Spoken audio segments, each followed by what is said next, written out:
Nah, sudah ada 44 orang yang hadir hari ini.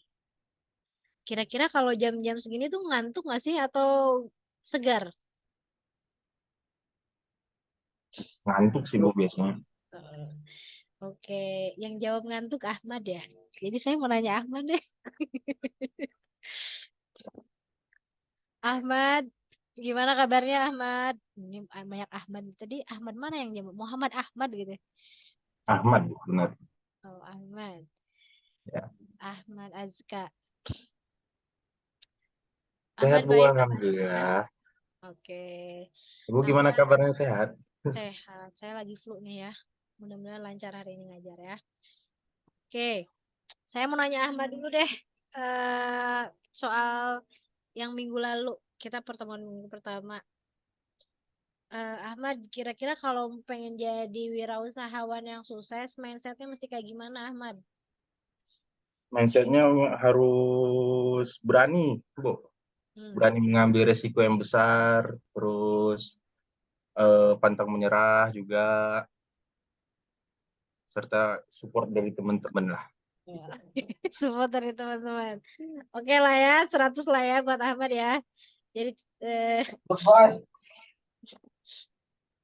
ditulis jangan dinilai. Boleh, Bu. Oke, siapa siapa lagi yang ngantuk yang pengen dapat nilai? Boleh Raisen ya. Kita buka account ya. Oke. Nah, kalau misalkan saya mau nanya deh satu orang lagi nih. Jack, kamu namanya Jack. Ada nggak hadir nggak nih Jack? Hadir Bu, hadir Bu. Ngantuk nggak nih? Kenapa Bu? Ngantuk nggak Jack? Kagak Bu, kagak. Agak. Kalau kagak ngantuk saya mau nanya boleh? Oke Bu, sip. Iya, kalau kalau bikin bisnis idea itu mulainya dari mana Jack?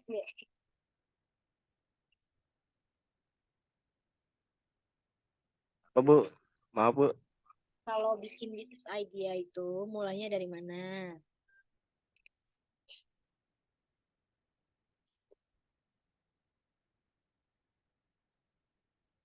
Nah, menurut saya dari ini sih Bu, eh, optimis saya dulu Bu. Optimis dulu. Oke. Nah, ide kan bisa berjalan sendirinya Bu ya. Yang penting optimis dulu Bu kalau mau buka usaha Bu. Kalau mau bisnis itu sih Bu. Oke. Optimis ya. Jadi walaupun misalkan kagak punya duit, misalkan belum tahu nih bikin apa gitu ya, penting optimis dulu. Pokoknya saya adalah calon sultan gitu Jack. Iya Bu, gitu Bu. Oke. Saya suka mindset Anda. Oke. Oke teman-teman, kita lanjut ya pertemuan yang kedua hari ini. Nah tadi kan kata Jack, optimis aja dulu. Bener nggak sih optimis aja dulu gitu ya? Nah teman-teman, eh, kita ngulas lagi ya pertemuan sebelumnya gitu ya. Dimana tadi kalau kata Ahmad, Bu kalau misalkan pengen jadi usaha yang sukses itu mesti apa namanya tuh berani gitu. Berani ngambil resiko Bu gitu. Terus yang kedua kata Jack, optimis aja dulu Bu gitu ya. Mau nabrak, mau belok, mau kecemplung. Pokoknya optimis aja dulu Bu. Ya, mentalnya kuat gitu ya. Gitu nggak Jack? Iya Bu, sip. Ya. Nah, ya selain tadi mindsetnya, kata Jack dan juga Ahmad, penting juga kalian punya tujuan ya, supaya kalian nggak lelah gitu ya. Kan kalau misalkan hubungan tanpa tujuan juga kan kalian lelah gitu ya, nggak ada kepastian gitu ya, digantungin, friendzonin, kan juga kalian kesel gitu kan ya, sama bikin bisnis juga. Bentar ya.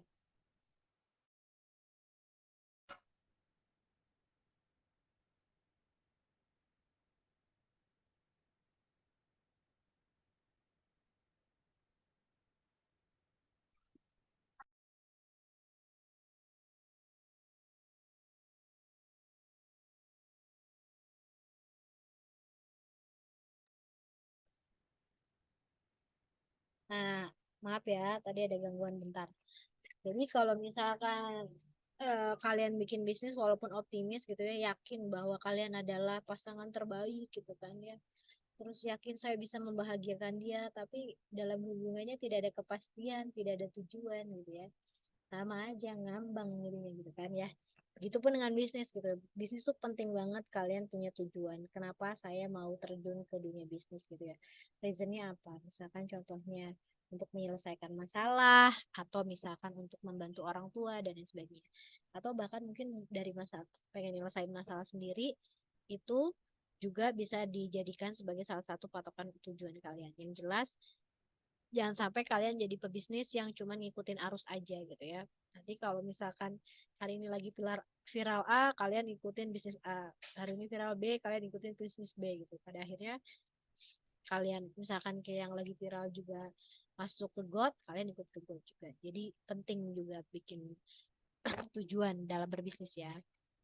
Nah, selanjutnya kira-kira kalau udah punya tujuan, apalagi ya kalau mau mulai bisnis tuh kita mesti ngapain dulu? Ada yang tahu nggak? Muhammad sama siapa tuh berdua?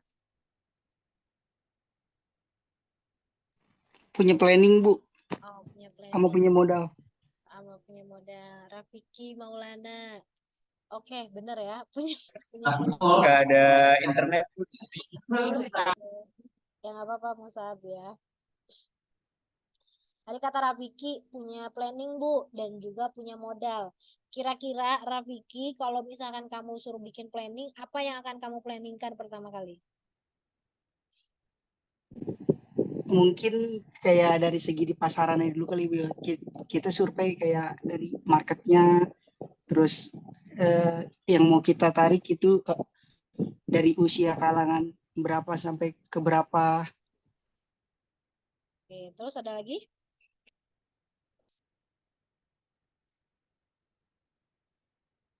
Udah, gitu aja. Ya, Bu, itu aja, Bu. Tuh. Nah, tadi yang dikatain Rafiki udah bener ya. Kenapa sih Bu? Kan yang penting mah jalan aja Bu gitu ya. Nah, dalam bisnis juga kalau misalkan kalian, misalkan contohnya gitu ya, kalian tuh memang kepercayaan dirinya udah bagus banget gitu ya, sehingga saya mau jalan aja Bu bisnisnya. Tapi tanpa planning, kira-kira menurut kalian berhasil apa enggak?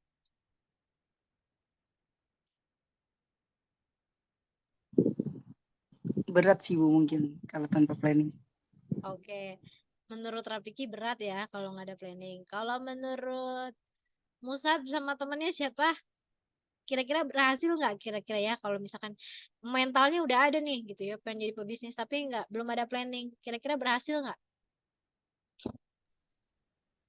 Enggak, Bu. Kurang sih. Kalinya kurang. Kenapa tuh kira-kira kalau kurang? Soalnya nggak punya planning. Kalau ada planning kan punya apa namanya? Punya Strategi. tujuan gitu setiap step-stepnya kalau ada planning. Oh oke. Iya punya step-stepnya gitu ya. Ada opsi lain selain kayak kurang Bu kayaknya kurang meyakinkan Bu kira-kira kalau kalian mentalnya udah oke banget tapi ternyata kalian nggak punya planning dalam jalan bisnis menurut kalian bakalan berhasil nggak? Ada yang mau jawab opsi lain? Nah, bisa jadi berantakan. Oh, bisa jadi berantakan. Benar sih ya, salah satunya. Jadi, gimana Jia? Berhasil, Bu. Kenapa menurut Jia bakalan berhasil? Karena nanti kalau nekat nih,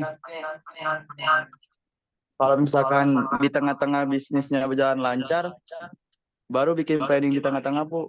Oh, baru bikin planning di tengah-tengah gitu ya. Baru bikin mitigasi gitu ya. Jadi kamu yang menganut tipikal misalkan kayak jalan aja dulu Bu gitu. Kalau lancar baru gitu ya bikin planning gitu ya. Karena kalau planning doang nggak ada mental sama aja, Bu. Oke, kalau planning oke. Kalau misalkan ini ya mengagumi doang tapi nggak punya mental maju percuma juga gitu ya. Dia akhirnya jadi milik orang gitu ya. Iya, Bu. Oke jika oke Jia. Oke, nah bener nggak sih mitos itu dalam berbisnis gitu ya teman-teman? Nah walaupun misalkan kalian nggak punya planning gitu ya, pasti saya yakin gitu ya, kalian tuh pernah merencanakan sedikit lah misalkan kayak gitu. Karena kalau misalkan sama sekali kalian nggak ada planning gitu ya, itu bisa jadi kalian istilahnya kalau dalam bisnis itu kan merencanakan kegagalan gitu ya. Jadi walaupun misalkan planningnya nggak harus sampai 100% gitu, tapi at least kalian merencanakan. Nah, gimana nih kalau misalkan sama sekali nggak ada planning, cukup modal nekat aja gitu ya. Nah, mohon maaf ya teman-teman, tanpa merendahkan misalkan contohnya gitu ya. Eh, Misalkan ada yang misalkan gini ya, dia memang jualan misalkan gitu ya, jualan misalkan tahu lah teh botol gitu ya. Dia tapi misalkan dari SD gitu ya, dia nggak punya bayangan, nggak punya ilmu sama sekali gitu ya. Apakah dia akan berhasil jualan teh botol? Dia akan berhasil jualan teh botol gitu, tapi dia butuh waktu yang lama untuk bisa sampai berhasil gitu ya. Nah, itu contohnya yang terjadi dalam bisnis. Jadi semua typically privilege ataupun ilmu itu penting diperhitungkan dalam bisnis. Nah, hari ini di pertemuan yang kedua ini kita akan ngebahas kira-kira kalau kamu pertama kali bikin bisnis apa aja sih yang perlu direncanain gitu ya. Nah, mungkin kalau misalkan tadi ya kasusnya kayak Jia gitu, yang penting mentalnya dulu Bu gitu ya. Mental bagian dari niat gitu, itu penting, itu modal awal banget gitu ya. Tapi tetap kalau tanpa perencanaan mungkin berhasilnya akan lama gitu. Jadi kalau misalkan kalian pengen berhasil dalam jangka yang cepat gitu ya, kalian mesti mau belajar dan juga merencanakan. Ya. Apa aja sih yang perlu kita rencanakan kalau kita bikin bisnis gitu ya. Nah, kita akan mulai di pertemuan kedua kali ini. Ada yang udah lihat PPT-nya atau materinya di WhatsApp? Di WhatsApp. Di Elena?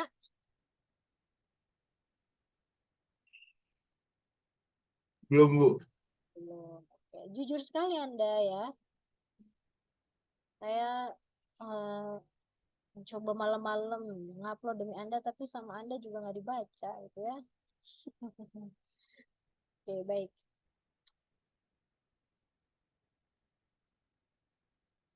Nah, bentar.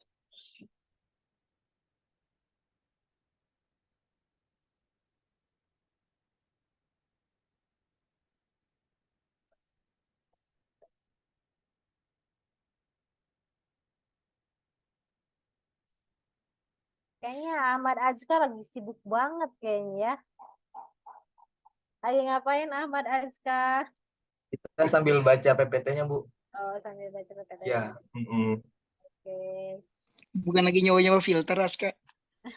Tuh. Oke, baiklah ya teman-teman. Kita lanjut ya. Nah, kita akan ngebahas namanya Lean Canvas. Lean Canvas ini adalah salah satu template untuk membuat ide bisnis. Jadi pada dasarnya gini lah teman-teman. Kalau misalkan kemarin teman-teman kuliah, ternyata kalian harus menyelesaikan dulu studi SMP, SMA, baru bisa masuk kuliah gitu ya. Nah, atau misalkan kalau kalian merencanakan pengen pergi ke suatu tempat ya, at least kalian tahu misalkan kalau kalian mau naik kereta, maka kalian harus naik ke stasiun gitu ya. Kalau kalian mau pergi naik bis, kalian harus cari terminal bisnya di mana. Jadi langkah pertama itu juga perlu diperhitungkan. Sama dengan halnya berbisnis gitu ya. Kalau berbisnis kita juga perlu merencanakan kepada siapa kita mau menjual barang kita gitu ya. Dan bagaimana cara merencanakannya, ini bisa pakai template Lean Canvas gitu ya. Nah, apa sih Lean Canvas itu? Jadi Lean Canvas itu adalah metode rencana bisnis satu halaman gitu. Jadi nggak banyak-banyak ya. Kalian kalau bikin rencana bisnis nggak usah lah sampai harus berlembar-lembar gitu kan ya. Cukup satu halaman aja gitu ya. Jadi ini tuh dibuat sama Asmauria. Jadi diadaptasi dari bisnis model Canvas oleh Alexander Osterwalder. Jadi kalau kalian nanti udah tahapannya bukan startup lagi, bukan lagi bisnis rintisan, kalian bisa next lagi pakai namanya ada Lean Canvas. Lean Canvas, bisnis model Canvas ini satu stage di atas Lean Canvas gitu ya. Nah, ini pertama kali dibuat sama Osmoria yang kalau kalian mau baca bukunya ada Running Lean gitu ya. Kalau kalian mau cari di Gramedia itu ada namanya tuh bisnis model Canvas gitu ya. Itu bisa kalian cari sebagai referensi. Nah, ini apa aja sih Bu yang perlu direncanakan di awal-awal gitu ya? Ini nggak banyak, ada 7 poin. Gitu ya. Kalian bisa lihat di sini ada nomor 1, cara pengisiannya nomor 1, nomor 2, dan seterusnya gitu ya. Yang pertama yang perlu kalian identifikasi gitu ya, atau misalkan pikirin gitu ya. Kita tuh kayak kalau mau bikin bisnis kita mesti mikirin masalah customer kita gitu ya. Nah, yang pertama tuh adalah problem gitu ya. Problem ini adalah bagaimana kita bisa peka gitu ya, menangkap bahwa sebenarnya customer kita tuh punya masalah apa sih kayak gitu ya. Misalkan contohnya saya mau jualan gorengan di depan Nurul Fikri kayak gitu. Problem yang dialami oleh mahasiswa adalah misalkan mahasiswa punya waktu kuliah yang panjang dari pagi sampai sore. Kemudian mereka merasakan kelaparan gitu ya. Kemudian mereka akan mencari opsi bagaimana mencari makan gitu ya. Nah, terus ternyata tidak banyak opsi yang tersedia. Maka ketika saya bikin makanan gitu, itu bisa jadi salah satu opsi gitu. Jadi problemnya terjelas gitu ya. Mahasiswa kelaparan karena jam kuliah yang panjang kayak gitu. Terus mahasiswa juga mencari opsi makanan yang murah kayak gitu. Jadi itu kalau misalkan kita mau cari masalahnya gitu ya, apa sih sebenarnya kenapa orang tuh mau beli bisnis kita gitu ya, problemnya apa gitu ya. Kita harus cari identifikasi gitu ya, atau latar belakangnya apa yang membuat orang tuh mau beli ke bisnis kita. Itu yang harus kita identifikasi. Yang kedua, ada yang namanya customer segment.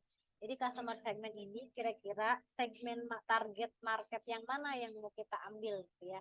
Apakah misalkan contohnya ketika tadi saya mau jualan gorengan, misalkan di depan NF gitu ya. Apakah misalkan saya menargetkan mahasiswa yang jajannya satu harinya 10.000 atau saya menargetkan mahasiswa yang jajannya satu harinya 100.000 gitu ya. Terus kemudian kebanyakan tuh yang mau beli makanan saya tuh kira-kira laki-laki atau perempuan ya gitu ya. Apakah dosen punya potensial juga untuk beli makanan saya gitu ya. Gimana? Nah itu kalian harus identifikasi gitu ya customer segmentnya, laki-laki, perempuan kah, misalkan mahasiswa kah, atau misalkan udah kerja gitu ya, atau masih single gitu ya, atau misalkan sudah menikah gitu ya. Itu kalian perlu sangat detail untuk mengidentifikasi segmen customer kalian gitu ya. Jangan sampai kalian salah gitu ya. Kalau kalian salah, mungkin jatuhnya kalian nggak bisa level up dari bisnis kalian ya. Nah, yang kedua itu selain tadi teman-teman sudah pilih gitu ya. Bu, saya mah karena saya pengen untungnya cepat, Bu, gitu ya, untungnya gede. Saya mah mau jualan gorengannya harganya 100.000, Bu, gitu ya. Emang ada yang mau beli? Ada, Bu, karena target market saya adalah mahasiswa yang satu harinya gajinya 200.000. Oh, gitu. Oke, gitu ya. Jadi maksudnya tuh itu akan menentukan gitu ya kalian tuh pilih target marketnya seperti apa. Terus yang selain yang setelah nomor 1 kalian sudah tentukan gitu ya, maka yang nomor 2-nya adalah kalian mesti cari unique value proposition. Apa sih unique value proposition? Unique value proposition itu adalah kalian mesti cari apa yang membedakan produk kalian dengan produk kompetitor yang ada. Misalkan contohnya gitu ya, karena saya mah jualan harga gorengannya 100.000 Bu gitu satunya gitu ya, bukan gorengan yang 2.000 dapat 2 gitu ya, maka saya masukin tuh Bu misalkan cumi-cumi pakai salmon pakai udang gitu karena saya ini bikin gorengannya premium gitu. Jadi unique value proposition itu yang membedakan tuh yang enggak ada dari yang lain itu apa gitu dari pulau kalian itu kalian perlu pikirkan ya, supaya Balik ke dulu, baru dianterin. banyak banget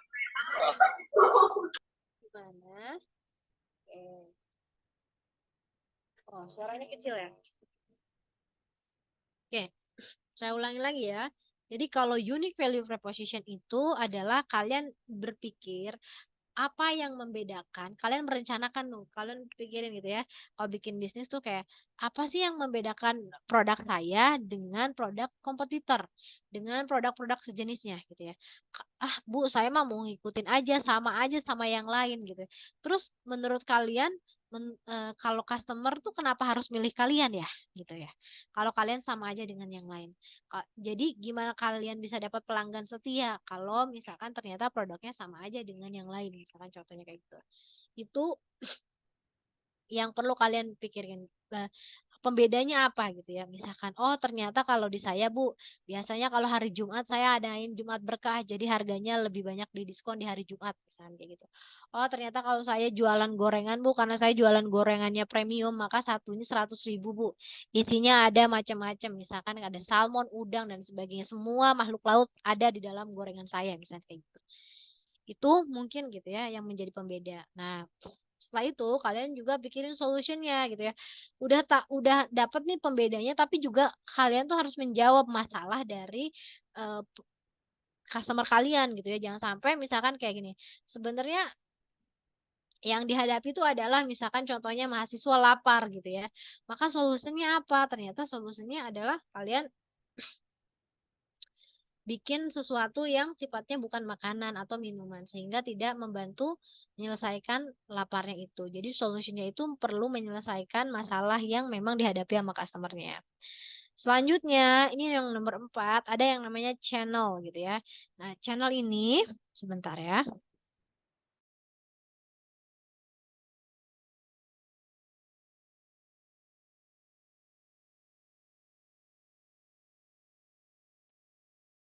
Nah, channel ini adalah gimana kalian berpikir, kira-kira kalau saya mau marketingin ini produk gitu ya, saya mesti marketingin kemana ya?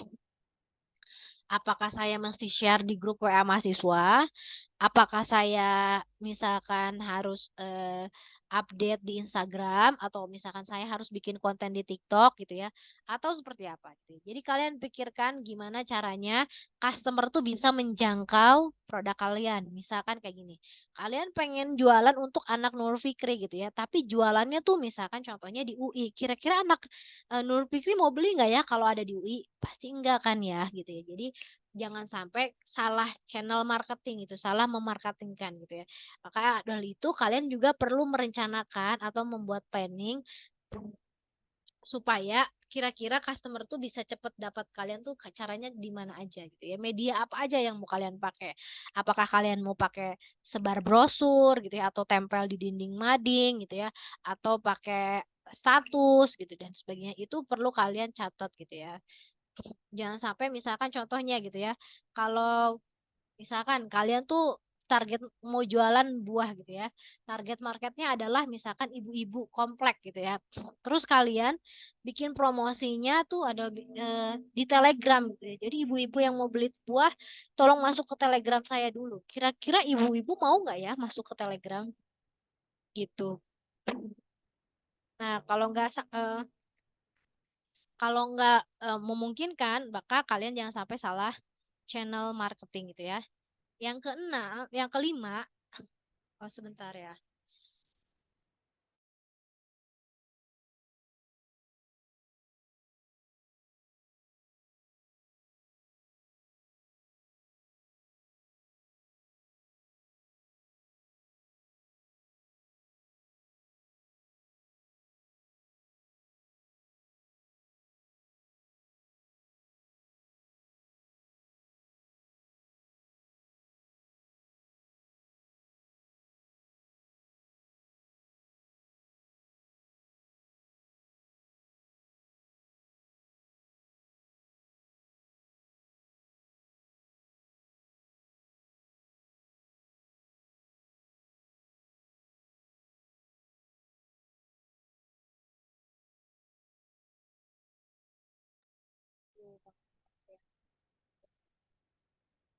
Nah, kita lanjut ya. Yang selanjutnya itu adalah nomor 5. Kita pikirin yang namanya cost structure. Cost structure itu apa gitu ya? Kira-kira biaya apa aja yang bakalan keluar dari produksi bisnis kalian, misalkan kayak gini. Karena saya mau bikin gorengan, Bu, maka saya butuh kompor gitu. Walaupun saya pakai kompor ibu saya, maka biaya kompor pun perlu ditulis. Misalkan biaya gas juga akan saya tulis walaupun saya pakai gas ibu saya, misalnya kayak gitu. Jadi semua biaya-biaya yang akan keluar itu perlu kalian catat kira-kira biaya apa aja yang akan keluar gitu ya. Nah, setelah itu kan udah mikirin nih konsepnya kayak gini, bedanya dari orang lain kayak gini gitu ya. Terus misalkan kira wah ternyata ketika saya potret modalnya yang keluar harus sekian ratus ribu misalkan kayak gitu. Nah, kalian pikirin juga yang ada nomor 5 namanya revenue stream. Revenue stream itu bagaimana kita memikirkan gimana caranya kita dapat ngasilin uang dari produk kita gitu ya. Misalkan contohnya apakah kalau misalkan kalian berjualan gorengan misalkan kayak gitu. Apakah misalkan kayak kalian bikin bundling gitu ya, bundling gorengan 10.000 dapat 10.000 dapat sekian misalnya kayak gitu, atau misalkan kayak gini promo hari Jumat misalnya kayak gitu.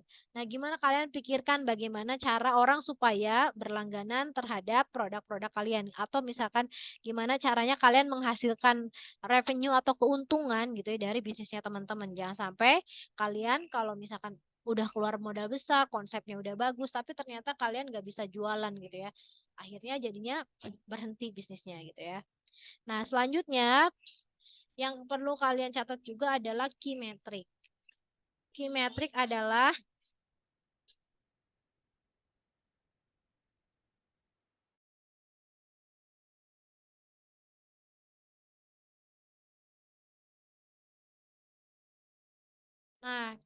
selanjutnya adalah key metric.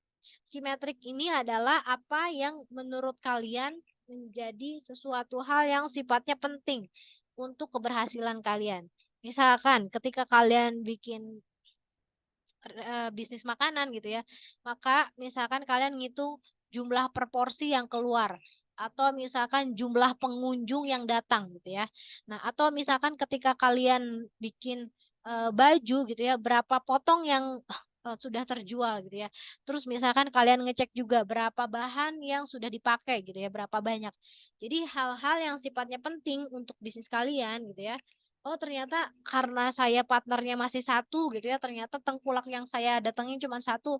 Maka misalkan contohnya key metricnya saya perlu nambah tengkulak. Maka semakin banyak jumlah tengkulak, misalkan semakin banyak juga yang mau, semakin besar juga bisnis saya gitu ya. Semakin besar reseller, maka semakin besar juga bisnis saya gitu ya. Jadi key metricnya yang perlu kalian catat di awal gitu ya.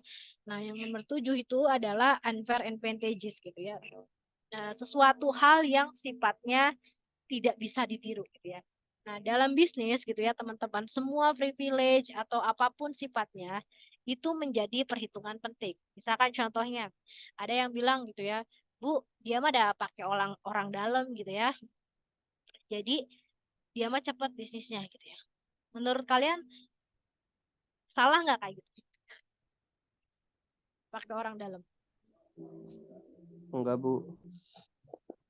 Gimana Nur? Nggak kedengeran? Kalau menurut saya tidak, Bu.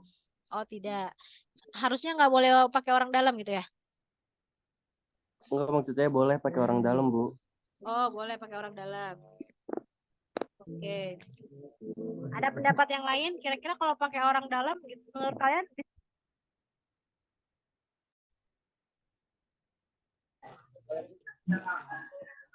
Kalau menurut saya, kalau misalkan orang tua itu yang punya bisnis, nah itu boleh aja anaknya yang jadi karyawannya itu boleh, kecuali saudara jauh itu mungkin agak curang ya, gitu Bu. Oke, Sultan. Misalkan Sultan mungkin bukan jadi karyawan gitu ya, jadi penerus bisnis gitu ya. Terus kayak kata orang tua, ada Sultan mah tinggal enak, tinggal nerusin bisnis orang tua gitu ya. Itu boleh-boleh aja ya kayak gitu ya.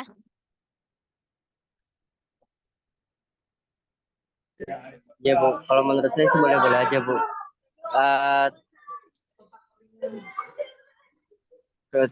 Eh, dan juga anaknya juga harus mempunyai skill yang sama seperti orang tua tersebut. Jadi supaya bisnisnya berjalan dengan lancar. Oke. Oke, baik teman-teman. Terima kasih Sultan ya gitu ya. Iya, salah satu privilege itu misalkan kayak gitu ya. Kayak kalian tuh punya orang tua Sultan misalnya kayak gitu ya. Punya bisnis gitu ya. Apakah saya tuh jadi nggak sah gitu ketika nerusin bisnis? Nggak sah. Jadi dalam hal berbisnis gitu ya, suatu hal yang nggak bisa ditiru itu bisa jadi faktor misalkan faktor penting gitu ya, unfair advantage gitu. Dan itu bisa jadi membantu untuk mengalahkan kompetitor gitu ya. Misalkan contohnya Rapatar. Rapatar karena anaknya Raffi Ahmad, which is dia Sultan, terus dia juga terkenal. Dia bikin bisnis, kira-kira Rapatar boleh nggak sih pakai nama ayahnya gitu? Boleh banget, Bu. Ini Bu, Boleh, Bu, boleh. Boleh ya. Kalau justru kalau nggak dipakai Boleh Rapatar jadi keluar dari kalau katanya. udah umurnya. Oke, boleh kan. Nah, itu juga kan teman-teman ya. Jadi dalam berbisnis connection ataupun misalkan kasarnya lah kita ngomong orang dalam itu bisa jadi salah satu yang kita perhitungkan dalam bisnis kita. Kalau kamu nggak punya orang dalam misalkan contohnya bisnis kamu mungkin bisa nggak jalan gitu ya. Kalau kamu nggak punya orang tua kaya raya, kamu tuh bisa jadi kamu stuck bisnisnya di situ-situ aja gitu ya.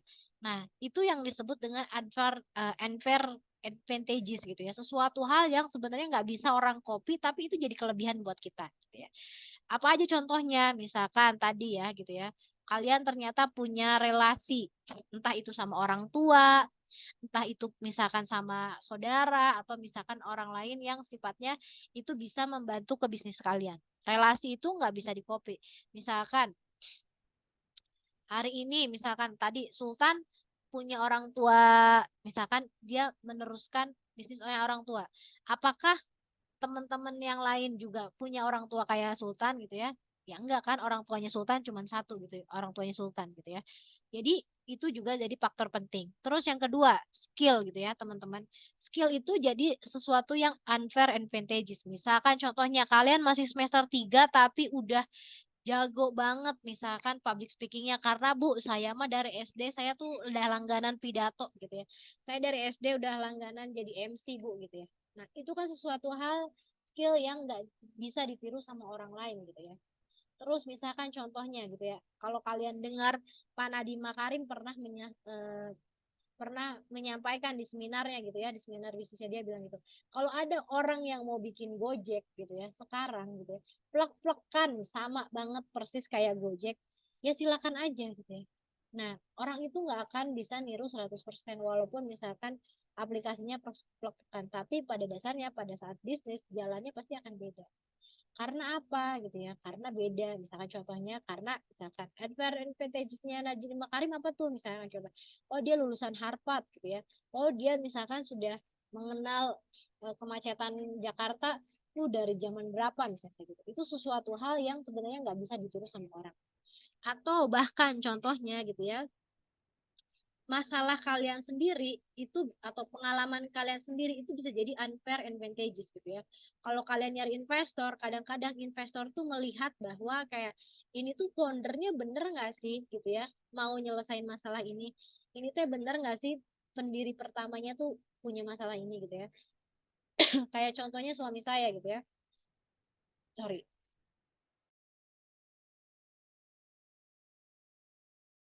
Dia punya unfair advantages adalah sebagai anak yang kecanduan gadget selama 20 tahun gitu ya, teman-teman. Nah, kemudian dia kemudian sorry. Kemudian dia bikin aplikasi untuk bisa mencegah anak dari kecanduan gadget gitu ya. Karena dia udah ngalamin gimana sih rasanya jadi anak kecanduan gadget tuh gitu ya. Itu sesuatu yang nggak bisa ditiru sama orang. Jadi yang namanya privilege ataupun bahkan misalkan pengalaman tersedih sekalipun gitu ya dari diri kalian, kalau kalian mau mengangkat itu sebagai sesuatu yang nggak pernah bisa dikopi orang, itu bisa diperhitungkan dalam bisnis gitu ya teman-teman.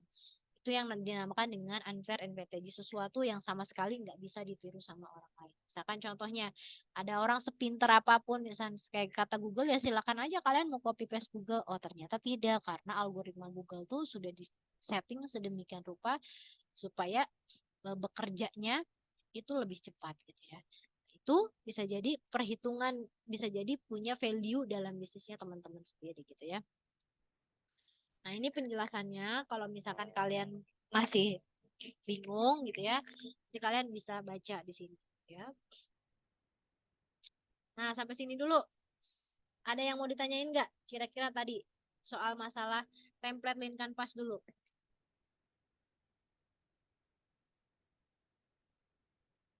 Ada yang mau ditanyakan?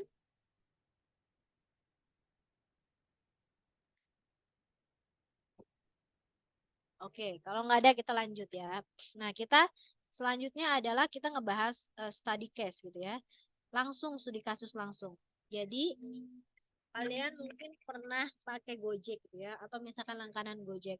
Nah, jadi Pak Nadiem Makarim gitu bikin Gojek dari tahun 2000 berapa tuh 2010 gitu ya. Atau 2012 kalau nggak salah gitu ya. Nah, itu tuh karena dia merasa punya masalah dengan kemacetan yang di Jakarta gitu ya. Eh, Sebelum saat ini Gojek sudah jadi super apps yang kalian ketika buka itu ada GoSend, ada GoFood, ada GoMed gitu ya. Banyak sekali gitu ya fungsinya gitu ya. Dulu tuh Pak Nadiem Makarim untuk menyelesaikan kemacetan gitu ya, karena dia ngerasa gerah banget sama macetnya Jakarta gitu. Dia layanannya cuman hanya dari SMS gitu ya teman-teman, sebelum jadi super app yang sekarang gitu ya. Nah, gimana sih Pak Nadiem Makarim mengidentifikasi Gojek ini sebagai startup yang dulunya awal mula bisnis rintisan sampai sekarang jadi unicorn gitu ya, sebagai salah satu yang dianggap eh, bisnisnya sudah sangat bagus sekali di Indonesia gitu ya. Nah, yang pertama Pak Nadiem Makarim tuh mengidentifikasi problem, masalah. Kira-kira orang, kenapa ya ada orang kesel banget macet gitu ya. Itu tuh orangnya dia tuh punya masalah apa sih biasanya gitu ya. Orang-orang yang ngerasa mau pakai Gojek itu adalah orang-orang yang tidak punya kendaraan pribadi gitu ya. Jadi dia otomatis gitu ya, setiap hari dia pergi bekerja, dia mengandalkan transportasi umum gitu ya. Nah, kira-kira sebelum sekarang kayak ada MRT, terus misalkan LRT yang jadwalnya udah oke banget gitu ya. Kira-kira zaman dulu tuh jadwal transportasi publik kayak gimana? Acak-acakan kan gitu ya. Jadi yang salah satu problem yang dihadapi sama orang-orang yang pengen pakai Gojek itu adalah jadwal kendaraan transportasi publik yang tidak terduga gitu ya. Jadi dia nungguin di haltenya jam berapa, datangnya jam berapa, which is dia udah kehilangan banyak waktu gitu ya. Selanjutnya ya pasti gitu ya, udah gitu orang tuh udah males banget menghadapi kemacetan ibu kota gitu ya. Itu tuh dianggap itu kan masalah-masalah yang ditemukan sama Pak Nadiem Makarim dianggap sebagai peluang untuk bisa membuat bisnis gitu ya. Nah, kira-kira tuh biasanya orang yang macet itu cara ngadepinnya kayak gimana gitu ya. Salah satunya adalah dengan pakai ojek pangkalan gitu ya. Terus supaya saya nggak cepet nyampe dan nggak kena macet, saya pakai ojek pangkalan aja deh gitu ya. Tapi apa yang dirasain ketika pakai ojek pangkalan gitu ya? Maka misalkan contohnya tarif yang dikasih ojek pangkalan semena-mena. Udah gitu kadang ada, kadang nggak ada gitu ya. Jadi kadang solusi alternatif yang udah ada pun tidak menyelesaikan masalah gitu ya. Itu pertama kali Pak Nadiem Makarim punya latar belakang kenapa bikin Gojek ya teman-teman. Masalah apa yang mau diangkat sama Pak Nadiem Makarim sampai dia harus bikin Gojek. Dulu tuh ya sebelum Gojek jadi kayak app sekarang gitu ya. Pak Nadiem Makarim tuh cuman ngumpulin list customer yang biasanya butuh ojek sama tukang ojek pangkalan. Pak Nadiem sendiri yang misalkan ngontek tukang ojeknya gitu ya. Terus Pak mau nggak nganterin ke sini gitu ya. Tarifnya segini. Yang nentuin tarifnya Pak Nadiem Makarim gitu ya. Nanti si tukang ojeknya datang ke tempat customernya kayak gitu. Masih manual gitu ya. Sebelum sekarang kalian bisa lihat di Gojek tinggal klik-klik aja gitu ya.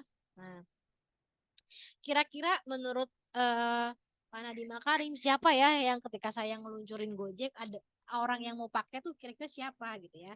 Nah, setelah diidentifikasi ternyata yang mau pakai Gojek adalah pekerja kantoran gitu ya, jelas karena dia harus berkunjung setiap hari ke kantornya gitu ya, ke daerah perkantorannya gitu ya. Dari rumah ke kantornya setiap hari pulang dan pergi gitu ya. Selanjutnya ada pengguna transportasi publik, bisa jadi ibu-ibu yang nganterin anaknya sekolah gitu. Itu kan nganterin tiap hari atau misalkan pengiriman barang dan sebagainya. Dan mahasiswa gitu ya, mahasiswa atau pelajar yang gak jelas dia mungkin setiap hari dia harus pergi ke kampus gitu ya. Nah, tapi dari tiga ini kira-kira tuh siapa yang paling kalau ditawarin dia nggak akan pernah banyak nolak gitu ya. Itu yang disebut dengan early adapter. Jadi orang yang pertama kali ketika kalian bikin bisnis terus dia nggak banyak nolak tapi dia mau bersamai kita gitu ya, mau menerima gitu ya, kayak oh aplikasinya memang misalnya kayak oh SMS Gojek tuh dulu masih pakai SMS tapi orang yang mau pesan Gojek udah banyak gitu ya. Siapa itu kira-kira? Yaitu adalah pekerja kantoran dengan area macet, misalkan contohnya di SCBD atau misalkan di daerah Kuningan dan sebagainya. Itu kan daerah-daerah orang pekerja kantoran gitu ya. Nah, di situ banyaknya orang mau pakai Gojek gitu ya. Nah, gimana sih kalau misalkan kalian juga mesti tahu ya, gitu ya. Ketika kalian mau mulai bisnis, itu ada yang namanya tipe tahapan user atau customer gitu ya.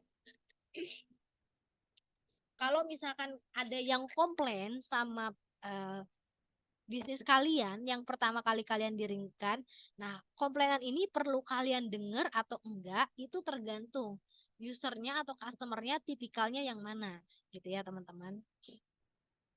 Ini ada beberapa tipikal tahapan user. Yang pertama ada innovator, ada early adapter, ada early majority, ada late majority, dan ada juga laggards. Apa sih bedanya dari lima ini gitu ya teman-teman? Lagi-lagi case-nya tuh misalkan contohnya tadi Gojek gitu ya. Gojek tuh ketika pertama kali muncul itu enggak serta-merta kayak sekarang yang udah bisa di-download di aplikasi eh, Play Store gitu ya teman-teman gitu ya. Tapi dulu pas di awal-awal Pak Nadiem Makarim masih pakai SMS gitu ya. Which is inovatornya di sini tuh gitu ya teman-teman adalah orang-orang yang bekerja di daerah perkantoran gitu ya. Customernya masih daerah-daerah perkantoran. Nah, kenapa sih nggak langsung dibuka publik aja misalnya kayak gitu ya? Kan Bu, saya tuh punya banyak uang gitu ya. Saya punya modal besar Bu gitu ya. Makanya, tapi saya nggak mau bertahap deh, kayak pelan-pelan ngenalin ke orang gitu ya. Saya maunya langsung aja gitu, heboh gitu ya, spektakuler. Pertama kali launching, semua orang bisa download gitu ya. Nah, hati-hati kalau misalkan kalian punya strategi seperti itu ketika pertama kali kalian bikin bisnis. Misalkan contohnya kalian mengeluarkan bisnis brand pakaian, terus kalian karena pengen cepet penghasilannya gitu ya, kalian bayarlah influencer atau selebgram gitu ya. Nah, hati-hati ketika kalian bawa bisnis kalian ke publik, itu adalah kayak pisau bermata dua gitu ya. Bisa jadi buah si malakama. Contohnya kayak gimana? Kalau kalian baru pertama kali bikin bisnis, saya contohin di sini. Itu kayak ember bocor ya, teman-teman. Maksudnya kayak gimana ember bocor nih? Saya lihat ya. Kalian lihat ya, di sini ada gelas gitu ya. Nah, di gelas ini gitu ya, teman-teman, nah kalian bisa lihat gitu ya, bahwa kalau misalkan ini adalah bisnis kalian. Kalau misalkan bisnisnya pertama kali diluncurkan, itu masih pasti banyak banget yang harus diimprove. Misalkan contohnya kemasannya kah, rasanya kah belum standar gitu ya. Hari ini masaknya enak, besok masaknya keasinan misalnya gitu.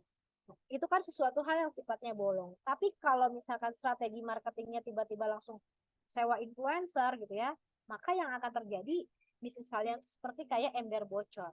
Di mana tuh ember bocor gitu ya? Ini misalnya contohnya air gitu ya. Saya masukin air ke ember bocor saya. Semakin banyak air yang saya masukkan, maka semakin banyak juga yang keluar karena bocor gitu ya. Semakin banyak customer yang datang, bukannya dia jadi pelanggan setiap produknya teman-teman, tapi justru akan jadi malah komplainan dan dia nggak mau balik lagi ke bisnisnya teman-teman. Jadi itu perlu diperhatikan ya. Itu kenapa kalau kalian bikin bisnis jangan langsung disebar gitu ya, tapi pelan-pelan gitu ya. Itu yang dinamakan ada di tahapan innovator. Nah, kita balik lagi ke slide. Kayak contohnya kayak gimana? Nah, ini salah satu study case juga. Ini adalah Facebook ya. Facebook ketika pertama kali diluncurkan sama Mark Zuckerberg gitu ya, itu cuman dikenalin di Harvard gitu ya, di kampusnya Mark Zuckerberg gitu ya. Nggak semuanya tiba-tiba disebarin gitu aja gitu ya. Berapa sih persentasenya? Cuman 2,5%. Kalian mau bikin bisnis gitu ya, semua mahasiswa di Nurul Fikri kalian undang untuk cobain gitu ya. Padahal baru pertama kali keluar gitu ya.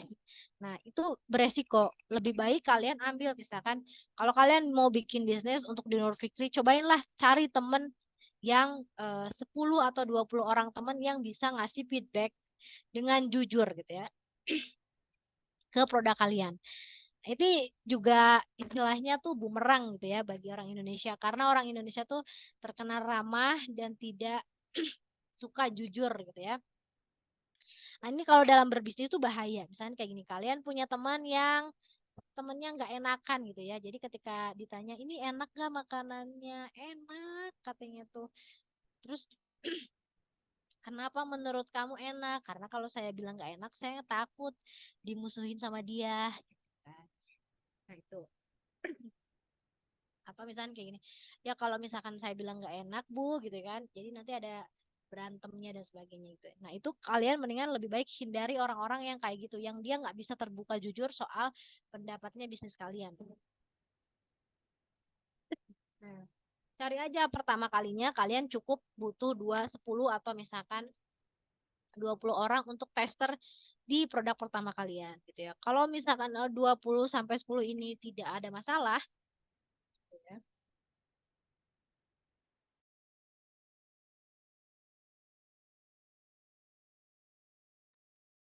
kalian bisa lanjut ke yang kedua, yaitu adalah early adapter gitu ya. Nah, early adapter ini adalah orang-orang yang perlu kalian cari di awal-awal gitu ya, yang dia nggak pernah banyak nolak soal produk kalian, tapi dia mau beli dan mau mengeluarkan uang gitu ya. Kayak contohnya Mark Zuckerberg, ketika dia udah berhasil di Harvard, maka dia mulai sebarin ke 4 universitas sepinggirannya gitu ya. Sama halnya kalau kalian gitu ya, oh ternyata di Nurul Fikri udah oke. Kalian boleh nyebrang deh ke kampus sebelah gitu ya, untuk memperkenalkan atau mempromosikan produk sebelah. Sampai akhirnya sudah stabil produknya, sudah oke gitu ya, sudah siap produksi banyak gitu ya. Barulah kalian bisa sebarkan ke halayak banyak. Sama halnya kayak Facebook gitu ya, barulah dia akan menyebarkan ke 5,5 juta orang di US gitu ya. Ini yang disebut dengan viral gitu ya. Kalau misalkan udah di tahap viral gitu ya, orang udah mau beli banyak banget. Nah, si early majority ini adalah typically customer yang FOMO gitu ya, yang kayak, aduh kamu pakai deh. Kalau aku nggak pakai, kayaknya aku ngerasa ketinggalan zaman gitu ya. Nah, early majority itu masuknya ke sini, gitu ya. Orang-orang yang FOMO karena orang lain beli pakai gitu ya. Ketika udah banyak yang pakai Facebook, semua orang pada download Facebook gitu ya pada saat itu di US. Apakah pada saat itu orang Indonesia udah kena? Belum gitu ya. Masih sama Mark Zuckerberg masih terbatas di US gitu ya. Selanjutnya setelah viral gitu ya, setelah orang semua pakai, ada yang disebut dengan late majority. Late majority itu adalah kayak majority yang terlambat lah bahasanya, itu yang udah telat gitu ya, yang hype-nya udah hilang tapi kamu baru mau beli gitu ya. Orang mau udah nyobain basreng dari tahun 2000 berapa gitu, kamu baru nyobain sekarang gitu ya. Orang mau udah nyobain odeng Lawson, kamu belum pernah nyobain misalnya kayak gitu. Nah, ini orang-orang yang late majority ini itu kayak sama halnya kayak orang tua kita yang kayak ngelihat, kenapa sih anak saya tuh ketawa-ketawa sendiri ya ketika main Facebook, dia main handphone, apa sih yang dilihat gitu ya. Oh ternyata main Facebook, oh kalau gitu saya juga mau main Facebook deh gitu ya. Nah ini sih late majority, orang udah happening duluan tapi dia baru telat, baru mau pakai gitu ya. Jadi sebutnya adalah late majority. Nah pertanyaannya ini adalah, ada tipikal customer laggard, misalkan kayak gini, tiba-tiba ada customer yang komplain ke kalian gitu. Ini nih makanannya nggak enak, nggak worth it untuk dijual, ngapain kamu jualan di sini dan sebagainya. Semua dicaci maki terhadap produk kalian gitu ya. Taunya dia adalah tipikal laggard gitu ya. Laggard ini apa? Laggard ini adalah orang yang nggak membutuhkan solusi sama sekali dari bisnis kita gitu ya. Nah, misalkan contohnya ketika saya jualan makanan gitu, gorengan di Nurul Fikri, dia mencari gimana caranya cari ojek gitu. Lah, terus kamu ngapain dagang di sini gitu kan? Kamu ngapain jualan makanan? Saya tuh butuh eh, ojek gitu lah. Ibu ngapain nyari ojek untuk misalkan saya jualan makanan gitu kan ya. Jadi nggak nyambung. Nah, hati-hati kalau misalnya kalian ketemu sama yang kayak gini, kalian nggak perlu memasukkan ke hati bahasanya gitu ya. Kalau ketemu yang sifatnya lagarde gitu ya. Ini adalah customer yang bisa kalian abaikan dari masukannya kayak gitu. Nah, ini contohnya apa? Nah, ini contohnya apa sih pembedanya dari innovator atau early adapter atau early majority atau late majority gitu ya. Nah, kalian bisa lihat di sini kalau misalkan si inovator ini, si customer ini gitu ya, dia ngerasa dia punya masalah. Saya tuh punya masalah tuh saya tuh ngerasa kesepian gitu ya. Terus tapi dia sadar dia punya masalah kesepian. Kira-kira dia aktif mencari solusi enggak? Misalkan contohnya dia konsultasi ke psikolog, dia mulai aktif di kuliahan gitu ya. Terus misalkan kalau ada aplikasi yang membantu dia untuk menghilangkan rasa kesepiannya atau overthinkingnya, dia mau berani bayar gitu ya. Itu disebutnya dengan innovator gitu ya. Nah, kalau early adapter gitu ya, dia ngerasa memang punya masalah dan dia menyadari dan dia aktif solusi, tapi dia belum mau bayar. Dia nunggu dulu. Kamu udah ada yang bayar belum sama ini kayak bisnis kamu gitu ya? Udah ada berapa orang yang nyobain makanan kamu gitu ya? Dia akan selalu nanya kayak gitu. Oh, kalau ternyata udah ada yang nyobain, dia baru berani nyobain gitu ya. Kalau early majority ya karena dia kebanyakan gitu ya, ya dia ikutin hype-nya aja gitu ya. Late majority ya dia paling merasa dia cuma punya butuh masalah gitu ya. Tapi kalau Lagarde dia nggak sama sekali butuh tentang solusi dari bisnis kita. Nah, selanjutnya ini adalah balik lagi gitu ya ke study case-nya Gojek gitu ya. Jadi Gojek tuh ngasih solusinya apa gitu ya. Pak Nadiem Makarim mikirin gitu ya dari tadi. Oh, ternyata misalkan tadi pekerja kantoran, dia kena macet, dia nggak punya kendaraan pribadi, terus dia merasa tidak aman ketika pakai Gojek. Nah, dia pikirin tuh solusinya digabungkan. Nah, baru dia bikin tiga solusi ini. Yang pertama adalah fleksibel gitu ya. Jasa transportasi yang bisa dipanggil kapan saja. Ini penting banget bagi pekerja kantoran karena dia punya mobilitas tinggi gitu ya. Dia berpindah dari satu tempat ke tempat yang lain. Kedua, itu ada transparan gitu ya. Jadi dia nggak suka nih tiba-tiba ditodong gitu ya. Pokoknya dari UI ke Nurul Fikri harganya 100.000. Wah, mahal banget nih gitu. Nah, kayak gitu ya. Nah, dia nggak suka yang tiba-tiba gitu. Jadi dia transparan dari awal, dia udah kasih tahu kalau dari jarak A ke B itu harganya sekian. Yang ketiga adalah aman gitu ya. Dia mastiin pengendaranya aman gitu ya. Dia punya sertifikasi SIM dan lain sebagainya. Itu yang ditawarin sama Gojek ke solusi ya ke customernya gitu ya. Customernya tadi siapa? Ya tadi si pekerja kantoran, mahasiswa dan juga orang yang nggak punya kendaraan pribadi. Gitu. Sampai sini ada yang mau ditanyain dulu nggak?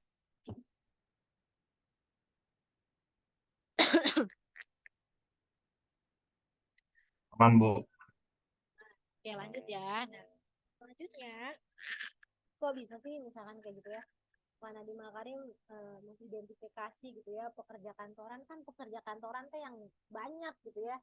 Yang pekerja kantoran yang kayak gimana sih? Oh, yang nggak punya kendaraan pribadi. Terus yang nggak punya kendaraan pribadi ada juga kok dia mau gitu ngeluarin uang banyak pakai taksi Bluebird. Jadi kayak customer yang kayak gimana gitu ya, yang sesuai sama bisnisnya Gojek gitu ya.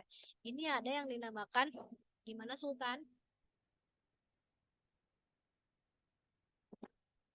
Sultan mau Tadi nanya? suaranya pelan, Bu. Oh, oke. Kayaknya kurang kencang. Kurang dekat. Oke, baik. Nah, tadi kan kalau misalnya Pak Nadiem Makarim itu bilang harus misalkan cari customer yang kantoran, kan pekerja kantoran tuh banyak Bu gitu ya. Yang kayak gimana? Iya, yang nggak punya kendaraan pribadi. Iya, yang nggak punya kendaraan pribadi juga banyak yang mau pakai Bluebird, yang dia mau ngongkos pakai taksi kok gitu ya. Kira-kira gimana sih cara menganalisa customer profile yang pas sesuai dengan profil bisnis kita gitu ya. Nah, kalian bisa dilihat di sini ya ada pain. Pain itu adalah sesuatu yang menyakitkan bagi customer kita. Gain itu adalah sesuatu yang menyenangkan. bagi customer kita. Kalau customer kita dikasih sesuatu, bisa solusi dari bisnis kita, dia seneng tuh gitu ya. Nah, biasanya tuh customernya tuh dia ngelakuin jobnya apa aja ya gitu ya. Nanti dari 3 hal ini kalian bisa kemas untuk bisa jadi value dari produknya teman-teman gitu ya. Nah, contohnya kayak gimana? Contohnya kayak gini. Ini mohon maaf ya, agak nggak bagus gitu ya. Misalkan kalian gambarin nih customer segmennya kalian tuh kayak gimana. Misalkan kalau kalian mau bisnis makanan, maka demografinya misalkan usianya kira-kira yang mau beli makanan saya berapa ya usianya misalnya kayak oh dari 20 sampai 25 kah gitu atau misalkan anak SMP kah atau anak SMA gitu ya. Jenis kelaminnya kebanyakan teh perempuan apa laki-laki gitu ya. Kalau misalkan saya makanan Korea kayaknya lebih seneng banyaknya perempuan deh karena suka nonton drakor. Tapi kalau angkringan itu banyaknya disukai sama laki-laki gitu kan karena suka nongkrong. Misalnya contohnya kayak gitu. Pekerjaannya apa? Apakah udah kuliah atau misalkan apakah lajang gitu ya, apakah dia pekerja kantoran gitu ya atau kok dia sebagai mahasiswa atau misalkan dia pengangguran dan sebagainya itu ditulis gitu ya demografisnya seperti apa status pernikahannya kayak gimana geografis lokasi juga menentukan kayak contohnya Gojek mungkin kalau Gojek pertama kali diluncurkan di misalkan contohnya ya di Gunung Kidul di Jogja gitu ya which is itu adalah daerah atas dan tidak pernah terjadi kemacetan di sana gitu ya maka solusi itu jadi tidak berarti gitu ya maka lokasi juga jadi penting. Gimana kenapa Gojek itu bisa cepat diadaptasi? Karena lokasi yang dipilih pertama kali untuk dimarketingkan adalah di Jabodetabek gitu ya, which is itu adalah daerah-daerah macet gitu. Nah, psikografisnya kayak gimana? Gaya hidupnya kayak gimana? Gaya hidupnya kan dia sering pergi, mobilitasnya tinggi gitu ya, berpindah dari satu tempat ke tempat yang lain gitu ya. Motivasi, persepsinya juga diperhitungkan. Misalnya contohnya, kalian tuh bikin bisnis yang misalkan cari teman ngobrol gitu ya. Maka motivasinya adalah misalkan atau gaya hidupnya adalah selalu merasa kesepian gitu ya. Itu perlu kalian analisa gitu ya mentalnya kayak gimana gitu ya. Tapi bukan jadi kayak penguntit, tapi justru untuk mendapatkan supaya behaviornya kayak gimana. Terus perilakunya, pola konsumsi, pola pembelian, dan respon terhadap produknya juga perlu kita perhatikan. Contohnya misalkan, oh kalau misalkan dia mah tipikal mahasiswa yang seminggu sekali pasti harus nongkrong deh di coffee shop gitu ya. Atau misalkan seminggu sekali pasti deh beli mie gitu kan ya. Mahasiswa kosan tuh pasti kalau misalnya akhir bulan tuh pasti makan mie. Itu kan pola konsumsi ya. Maka misalkan dalam 1 bulan minimal ada 10 kali beli mie. Misalkan contohnya kayak gitu. Itu pola pembelian yang bisa kalian amati misalnya. Jadi kalau misalnya kalian bikin bisnis, kira-kira saya punya jatah nggak ya ketika saya masuk pakai bisnis makanan ternyata orang ini suka beli mie. Nah, selanjutnya itu ada yang namanya customer jobs. Customer job itu apa yang biasanya dilakuin gitu ya sama customernya gitu ya. Ada yang sifatnya fungsional atau emosional. Nah, fungsional tuh yang kayak gimana? Pekerjaan yang harus dia lakukan. Contohnya kalau Gojek gitu ya. Pekerjaan yang harus dia lakukan apa? Ya dia harus pergi ke kantor dong gitu ya. Di mana tempat kantornya itu adalah tempat daerah macet gitu ya. Dia harus pergi dari rumah ke kantor dan pulang dari kantor ke rumah setiap hari gitu ya. Maka selanjutnya adalah kebutuhan emosinya gitu. Sebenarnya kalau misalkan karena dia sering pulang pergi gitu ya, maka kebutuhan emosionalnya yang dibutuhkan adalah kesehatan, keselamatan dan keamanan, misalnya kayak gitu. Terus ada social skill yang dia diamati gitu ya. Dia tuh sebenarnya kalau orang-orang yang naik Gojek tuh kayak tipikalnya kayak gimana sih? Oh, ternyata orangnya nggak gengsian kayak gitu. Nah, ada kebutuhan dasarnya gitu ya, komunikasi atau pendidikan atau pangan yang kita bisa amati, misalkan contohnya kayak gitu. Nah, ini contohnya ya, kita bikin customer segment. Contohnya, geografiknya dari customernya Gojek gitu ya. Jadi udah pasti dia geografiknya ada di Jakarta gitu ya. Nah, kemudian demografiknya dia suka bekerja dan tidak menggunakan kendaraan pribadi. Terus psikografiknya kayak gimana? Orangnya nggak gengsi, behaviornya kayak gimana? Dia punya mobilitas tinggi berpindah dari satu tempat ke tempat yang lain. Customer jobnya apa? Dia mencari solusi transportasi yang cepat di segala kondisi traffic gitu ya. Dia tuh harus melakukan itu. Misalkan kayak customer job orang yang beli gorengan apa gitu ya. Dia butuh makan cepat yang untuk menunda lapar tapi juga bisa dimakan cepat gitu ya. Contohnya kayak gitu. Solusinya misalkan kalian jualan gorengan. Nah, apa yang disebut dengan customer pain? Customer pain itu adalah sesuatu yang menyakitkan bagi customer dan nggak mau customer ngerasain itu gitu ya. Dan juga ada customer gain. Gain itu adalah sesuatu hal yang dia senang kalau misalkan ketika mendapatkan hal tersebut. Contohnya apa gitu ya? Kalau si customernya Gojek gitu ya, dia kesel banget kalau dia udah sia-sia nyari waktu untuk cari ojek gitu ya. Udah dia masuk ke gang, taunya ketika masuk ke gang nggak ada gitu ya. Terus kemudian dia juga ketakutan kadang-kadang juga misalkan kalau drivernya nggak misalkan nggak terverifikasi, taunya dia juga bisa jadi celaka di dalam berkendara. Terus dia punya emosi negatif gitu ya, cari pangkalan ojek ketika dia nggak dapat ojek. Terus kesalahan yang sering dilakukan gitu ya, karena dia butuh gitu ya, sama untuk bisa mobilitas tinggi, kadang-kadang dia nggak bisa nawar tuh dengan harga yang masuk akal gitu, dan itu bikin dia kesal gitu ya. Nah, apa yang dibikin dari customer gain gitu ya? Dia senengnya, nah kalau misalkan si customer Gojek ini, dia seneng kalau dia bisa hemat waktu sama biaya. Dia nggak habis waktu untuk perjalanan macet di jalan, misalnya kayak gitu. Terus kemudahannya juga karena Gojek ini nyedainnya pakai AHP, jadi nggak perlu ribet-ribet nyari ojek ke pangkalan gitu ya. Dan daya tariknya tuh harganya murah, kayak gitu ya. Nah, itu salah satu yang bisa kalian identifikasi. Bu, sebanyak itu ya Bu, kalau misalkan mau mengidentifikasi customer, iya gitu ya teman-teman. Kalau kalian bisa sampai spesifik itu, kalian bisa nentuin target marketnya, maka prosesnya akan lebih cepat untuk kalian eh, bisnisnya bisa diadopsi sama customer gitu. Jadi kayak kalian juga nggak ngambur-ngamburin duit untuk marketing gitu ya. Ketika kalian salah milih target market, jadinya marketingnya nggak masuk, jadinya misalnya kalian buang-buang uang, misalnya kayak gitu ya. Jadi pada akhirnya yang bisa disimpulkan gitu ya, unique value proposition dari Gojek itu adalah ojek yang murah, cepat dan juga aman gitu ya. Nah, ada yang disebut dengan namanya high level concept. High level concept itu apa sih? Gimana caranya orang bisa cepat nangkap sama produk kalian gitu ya. Walaupun kalian baru misalnya gini. Nah, salah satu yang paling high class ketika pada saat itu di mode transportasi itu adalah Bluebird gitu ya. Bluebird kalau dipanggil selalu tepat waktu, terus pengendaranya aman gitu ya. Terus tarifnya juga jelas ada argonya. Jadi Nadiem Makarim pakai high level konsepnya adalah Bluebird versi ojek gitu ya. Nah, itu bisa membantu customer lebih mudah cepat mencerna produk kalian ini yang baru gitu ya. Nah, itu contoh yang bisa diberikan ketika kalian mengidentifikasi customer gitu ya. Nah, oke bentar.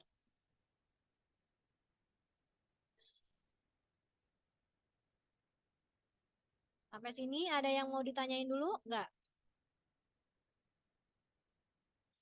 Oke, sebelum latihan saya silakan kalau ada yang mau bertanya, kita buka sesi tanya jawab dulu.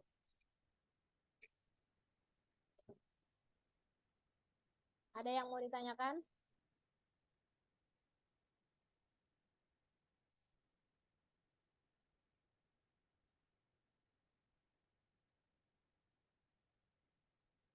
Ada yang mau ditanyakan dari materi hari ini? Silakan. Atau yang masih bingung, boleh bertanya gitu ya. Kalau nggak bertanya, sesat di jalan. Oh, boleh Bu, mau bertanya. Boleh, silakan Aska. Ahmad. Ini mungkin agak di luar, tapi masih apa namanya, dalam konteks kewirausahaan gitu Bu ya. Boleh. Kan saya sebelumnya juga dari kampung itu ada bisnis kopi Bu. Nah, kebetulan di Jakarta saya masih belajar nih untuk menjadi istilahnya distributor ya, bagian untuk daerah Pulau Jawa gitu. Sebelumnya udah saya coba-coba tapi nggak berhasil juga untuk live di YouTube, di TikTok ataupun di Instagram udah saya share-share juga, tapi marketnya masih kurang lah untuk sekarang. Ada saran nggak Bu? Oke. Berarti kamu tuh memasarkan kopi yang dari kampung gitu ya? Iya benar Bu. Salah satu contoh produknya yang ini Bu. Apa tuh? Boleh di-share.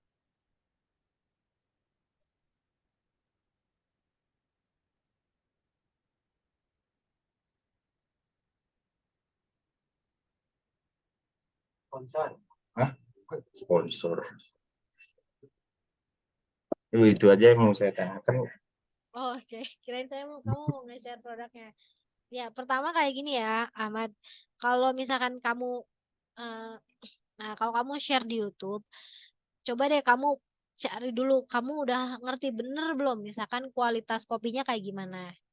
Misalkan, kalau kualitas kopi yang kamu bawa dari kampung kamu itu adalah misalkan contohnya adalah misalkan kopi yang memang bisa masuk ke kafe atau misalkan ke coffee shop, misalkan kayak gitu. Nah, coffee shopnya yang kayak gimana? Misalkan, kamu bisa lihat tuh cek di menunya coffee shop, misalkan contohnya. Oh, ternyata ini mah kafe yang ngejualin harga kopi misalkan di bawah 20.000 gitu ya. Atau misalkan kafe yang ngejualin harga kopi yang di atas 50.000. Kalau misalkan kalian ngerti, kan kamu jadi ngerti tuh kan, oh berarti kualitas kopi ini bisa dijual di KP A ke KP B atau KP C atau customer A, customer B, customer C gitu ya. Itu salah satunya gitu ya. Jadi kalau kamu misalkan mau jadi distributor, kamu coba dulu ke lapangan. Udah ngecek belum di lapangan tuh tersedia kopinya kayak gimana. Kalau ternyata sama mirip punya kamu, terus kamu bisa menawarkan sesuatu hal yang berbeda buat customer kamu, kira-kira orang mau nggak ya? Jadi yang pertama itu kayak gitu. Kamu udah ngerti bener nggak kualitas kopinya kayak gimana?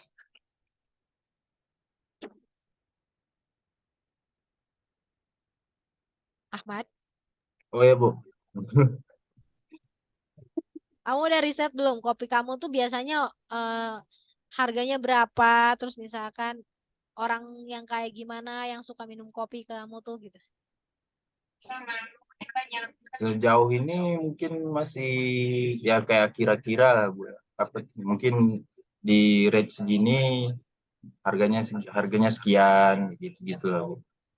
Masih belum riset terlalu dalam. Nah, itu makanya jadi kok coba deh kamu datang ke toko kopi gitu ya.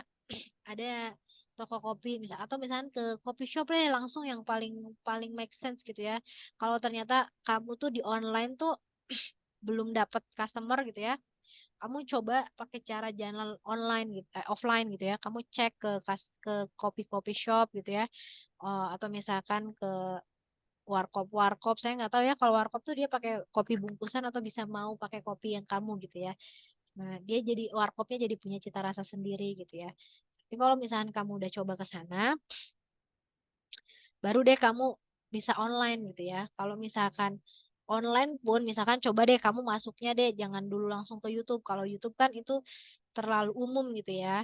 Misalkan kamu masuk deh ke grup-grup pecinta kopi gitu ya. Kamu tawarin gitu ya produk kamu. Dari situ kamu bisa cek lihat sebenarnya orang tuh komen apa soal produk kamu. Nah, itu bisa jadi feedback buat produk kamu. Gitu ya Ahmad. Bayang nggak? Oke, Bu, sudah terbayang. Terima kasih. Oke. Silakan Nadia tadi mau nanya.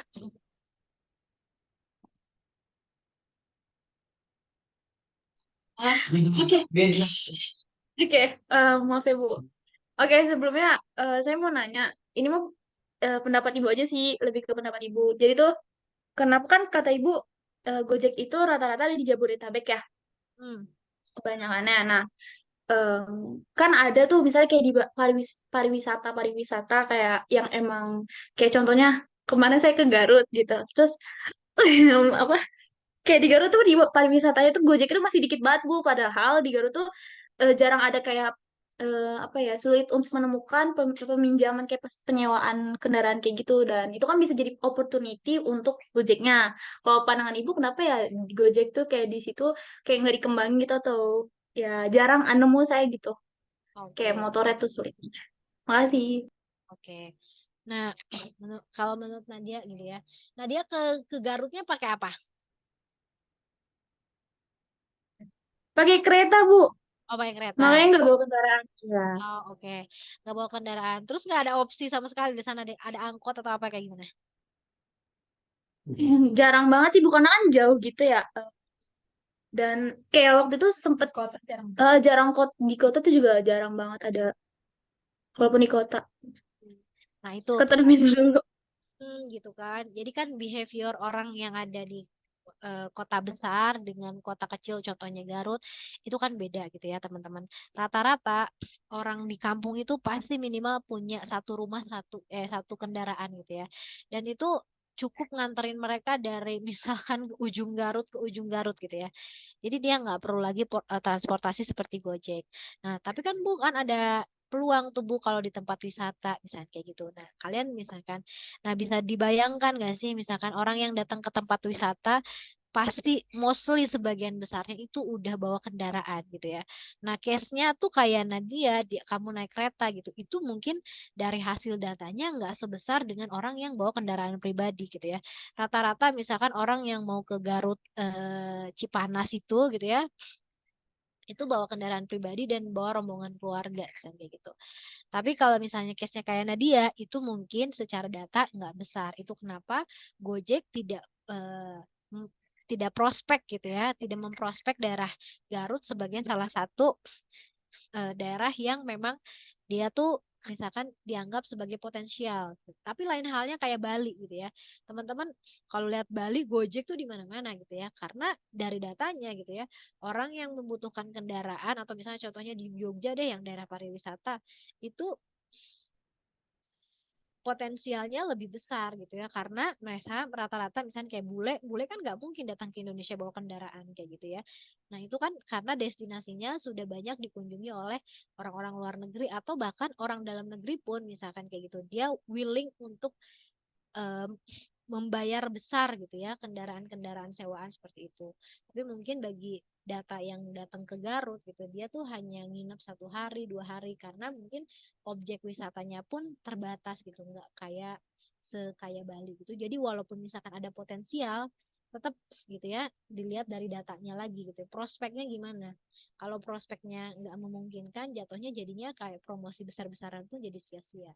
Tapi lain ceritanya kalau misalkan contohnya pemerintah Garutnya eh, membombardir kayak wow paket wisatanya tuh besar-besaran banget dan terus misalkan kayak data wisatanya ternyata dalam jangka 1 bulan tuh ternyata yang datang ke Garut tuh bisa sampai 5 juta atau misalkan berapa juta orang gitu ya. Nah, itu bisa lain ceritanya. Bisa jadi Gojek juga memprospek Garut. Gitu ya. Kebayang nggak Nadia?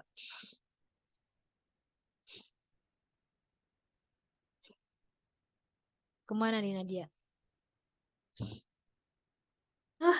Gimana? Oh iya, Bu. Jelas, makasih, Bu.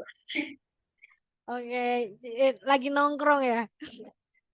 Dia lagi kerja kelompok, kayak kerja kelompok, Bu. Oh, oke. Saya kira lagi rumpi. Nadia jangan lupa absen ya. Saya udah drop link absennya di kolom chat ya, teman-teman. Silakan. Ada yang mau bertanya lagi terkait target market ataupun misalnya bikin proposal bisnis, template rencana awal bisnis, silakan ada yang mau ditanyain. Hai Bu. Silakan Sultan. Bu, kalau ada warung besar di dalam gang, emang boleh ada Alfamart di dalam gang juga, Bu? Kan itu bisa mematikan warung-warung sekitar, Bu. Oke. Ya sih. Terus menurut kamu gimana solusinya tuh kalau udah kayak gitu? Iya, kalau Alfamartnya udah dibangun sih sebaiknya dikelola sama masyarakat sekitar. Nah, ini termasuk kayak gini ya, kayak warung dan juga Alfamart gitu ya, teman-teman. Memang nih kan kayak ini ya, strategi Alfamart dan Indomaret tuh termasuk salah strategi yang ini ya, kayak apa ya, kayak sekarang lah, kayak TikTok gitu ya, mendominasi seperti itu gitu ya. Satu sisi ada untungnya mungkin gitu ya, misalkan contohnya kalau ada yang kayak warung Alfamart mungkin lebih banyak diskonan gitu ya dibanding dengan warung sebelah. Tapi kalau misalkan warung sebelah misalnya itu membantu mensejahterakan tetangga gitu ya. Ini kan sebenarnya keputusan ada Alfamart apa enggak itu ditentukan sama pemerintah daerah di sana gitu ya. Jadi kita kalau sebagai customer tuh sebenarnya jatuhnya hanya tinggal bisa memilih. Kamu kalau bisa Sultan itu keputusan kamu. Kamu boleh belanja di Alfamart, berarti kamu menguntungkan Alfamart. Tapi kalau kamu belanja di warung tetangga sebelah gitu ya, kamu membantu tetangga kamu menyekolahkan anaknya gitu ya. Tapi gimana dong Bu kalau misalkan ada hal-hal seperti itu ya pasti kan akan kena imbasnya.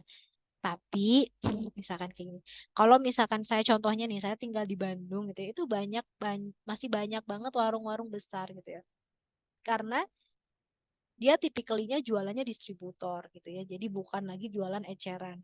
Kalau eceran mungkin masih bisa ke Alfamart, tapi kalau misalkan si warung distributor kayak gitu, dia adalah targetnya adalah warung-warung kecil gitu ya. Jadi masih bisa bersaing gitu ya.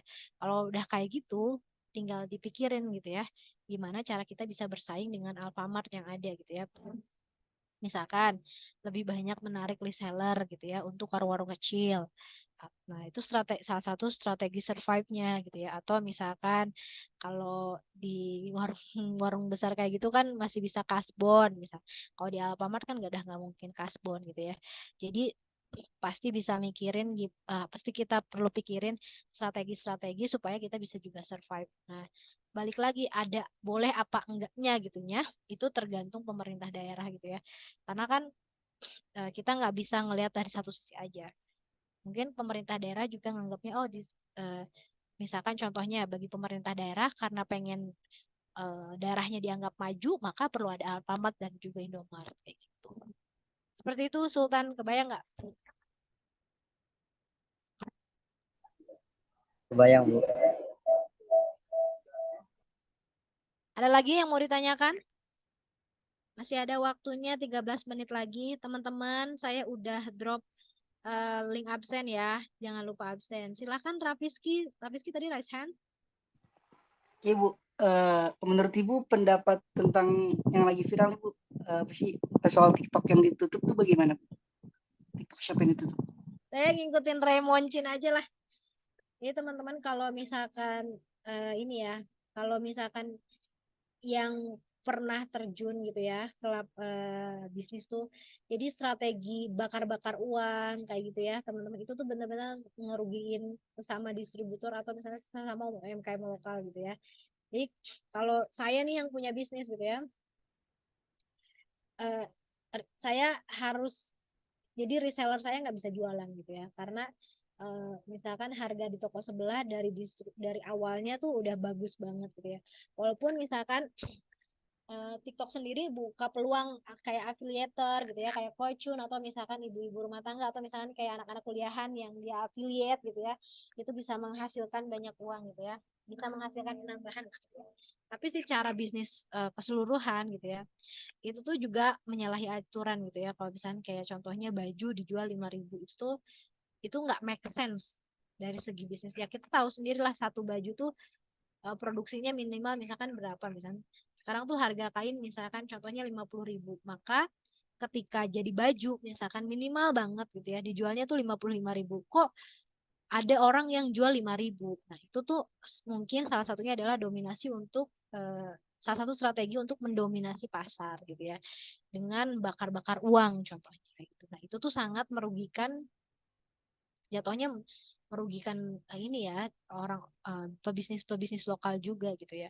Kalau kalian lihat gitu ya, kenapa sih di pasar Tanah Abang tuh sepi atau misalkan janganlah pasar Tanah Abang gitu ya, pasar pasar sekitaran kalian gitu ya sepi gitu ya, karena mereka nggak bisa jualan. Kenapa? Karena mereka dapatnya eh, reseller gitu ya. Which is itu misalkan kalau dari distributornya harganya 1.000, maka reseller minimal banget gitu ya. Itu harganya dia bisa jual 1.500. Sedangkan di TikTok Shop gitu ya, tiba-tiba ada yang jual 500. Orang pada semua ke sana gitu ya. Nah, kalau udah kayak gitu, berarti kita harus pikirin strategi marketingnya supaya semua orang bisa tetap berdagang adil gitu ya. Itu kan kalau point of view-nya pemerintahnya kan kayak gitu ya. Walaupun bisa jadi ada kesempatan-kesempatan yang jadi agak lebih susah. Misalkan contohnya, oh ternyata nggak bisa langsung check out di keranjang kuning ya, ternyata harus ke WhatsApp lagi dan sebagainya. Which is itu diregulasi gitu ya, bukan untuk dihapus gitu ya. Jadi gitulah, itu jadi sebenarnya kalau yang saya sih percaya kalau sekarang tuh yang dilakuin pemerintah tuh untuk memberantas mafia-mafia perdagangan gitu ya. Walaupun ada misalkan kayak konten-konten kreator kecil juga kelimbas gitu ada efeknya. Gimana Sultan? Gimana caranya memulai bisnis tanpa modal? Oke, siap Sultan. Rafiki, kebayang nggak? Iya Bu, Ya, hampir kalau garis besarnya sudah dipahami. Mm-mm. Kalau kamu pengen jelas tonton inilah ya podcastnya Betul Bu. Denny Sumargo sama Raymond Chin gitu ya. Oh, Densu. Oke Bu, baik Bu. Terima kasih Bu. Sultan, gimana Bu caranya supaya kita bisa bikin bisnis tapi nggak punya modal pertama gitu ya. Modal tuh Nabil bilang dropship Sultan gitu ya. Pertama modal yang bisa dipakai adalah misalkan akal kalian gitu ya. Itu salah satunya gitu ya. Saya juga pertama kali bikin bisnis itu sama sekali nggak punya modal. Modalnya apa? Saya modalnya nulis di proposal ya. Semua ide bisnis itu saya tulis di proposal, saya ajuin ke investor gitu ya. Akhirnya ada investor yang percaya, maka orang itu mau membiayai pendanaan saya, pendanaan bisnis saya gitu ya. Itu yang pertama. Jadi kalian cari investor. Investor tuh siapa, Bu? Gitu ya. Tergantung kalian nyarinya di mana. Kalau kalian orang tuanya kaya, kalian bisa pakai investor adalah orang tua. Gitu ya. Bu, tapi kan gimana, Bu, kalau misalkan orang tua? Ya kalau misalkan orang tuanya mau mendanai gitu ya, bisnis anaknya menurut orang tuanya bisnis anaknya make sense, yang nggak jadi masalah gitu ya. Tapi kalian harus bikin hitam di atas putih. Karena apa? Karena biasanya kalau minta modal dari orang tua, dari saudara itu biasanya clash. Dia orang tua tuh misalnya kayak saudara tuh misalkan contohnya pengennya untung nggak mau tahu kalau misalkan usaha tuh lagi rugi gitu ya. Jadi ketika kalian bikin perjanjian investor dengan orang terdekat seperti keluarga, teman atau misalkan bahkan orang tua, tetap harus bikin hitam di atas putih. Misalkan contohnya kalian tulisin kapan saya waktunya pembayaran, berapa untungnya akan saya bagi, presentasinya akan saya bagikan ke investor saya, misalnya kayak gitu. Nah, itu mesti jelas gitu ya di awal gitu ya. Jadi walaupun misalnya modalnya tuh nggak harus punya uang, tapi misalnya kalian cari uang dari yang lain, misalnya kayak gitu dari yang punya modal kayak gitu. Yang pertama itu bisa cari investor gitu ya. Kedua, kalian bisa pakai caranya kayak Nabil dropship atau bahkan misalkan contohnya open PO gitu ya, pre-order gitu. Jadi orang tuh uangnya masuk dulu ke kita, baru kita olah uang tersebut untuk bisa jadi biaya produksi gitu ya. Sama halnya ketika saya jelasin di pertemuan pertama, saya bikin buku gitu ya, terjual 12 ribu lembar, itu orang pertama kali masuk duitnya dulu misalnya. Jadi saya misalkan satu minggu ini ternyata yang masuk 2.000 orderan. Nah, maka misalnya contohnya 2.000 orderan ini misalkan satu bukunya harganya 100.000 misalkan kayak gitu. Maka yang akan masuk ke saya tuh 200 juta. Terus biaya produksi adalah 100 juta. Itu sudah bisa dibayarkan ke misalkan percetakan bukunya. Jadi dropship atau open order, open PO, pre-order gitu ya, itu bisa dilakukan. Ketiga, kalian bisa ikutan lomba gitu ya. Lomba misalnya kayak sekarang tuh banyak banget lomba-lomba ide bisnis yang modalnya cuma ide bisnis doang. Jadi kalian bikin tuh di Lean Canvas asal kalian identifikasinya benar gitu ya, dalam gitu ya. Kalian misalkan ternyata ide bisnisnya bagus, itu misalnya menang lomba, itu bisa jadi salah satu modal biaya. Kebayang nggak Sultan?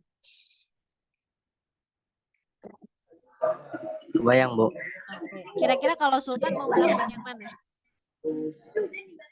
Saya itu aja, Bu. Investor dari orang tua. Oke, mantap. Ini nama kamu Sultan, kayaknya orang tua kamu juga Sultan ya? Amin, Bu. Siap. Siap, gitu ya. Oke, silakan teman-teman.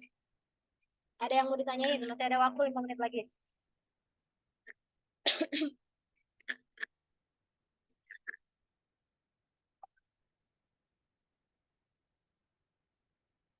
Mau bisa ya mengakses absennya. Jangan sampai ketinggalan absen karena saya akan tutup 10 menit lagi, 10 sampai 15 menit lagi ya. Ada lagi yang mau ditanyain? Rahma, Ruspa, sama Rumanda mau nanya?